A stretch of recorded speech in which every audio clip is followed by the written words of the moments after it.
Добар ден, особено ми е задоволство што после 10 годишно отсуство на шимпанзото Коко од градската зоолошка градина успеваме ресоциализиран, адаптиран да го вратиме овдека и како што веќе знаете, не е сам, уште се во придружба на 3 нови шимпанза во сосема ново едно живеалиште кое што ги исполнува сите европски стандарди. Тоа беше еден од условите за неговото, тоест нивното доаѓање или враќање како сакате. Така што во текот на минатата година започнавме со реализација на ова живеалиште, ги исполнува сите стандарди пропишени за заштита на животните од видот шимпанза и очекувам дека граѓаните на Скопје вака веќе ќе можат и граѓаните на нашата држава, впрочем, ќе може да присуствуваат на збогатената понуда на зоолошката градина. Подсетувам дека лани ги донесовме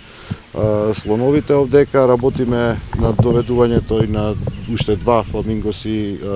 уште два вида на животни, јато од фламингоси и пингвините. Живеалиштата се исто така некаде при крај. Најдоцна до пролета следната година овдека ќе биде отворен динопаркот, значи градот инвестира сериозно во зоолошката градина и успеваме, граѓаните тоа за среќа го препознаваат, успеваме во известни периоди да доспееме посетеност дури до 30.000 наши сограѓани во зоолошката градина и едноставно ова градска институција полека да станува и профитабилна, меѓутоа и да работи со голем, односно с големен буџет, така што зоолошката градина полека станува заштитен знак на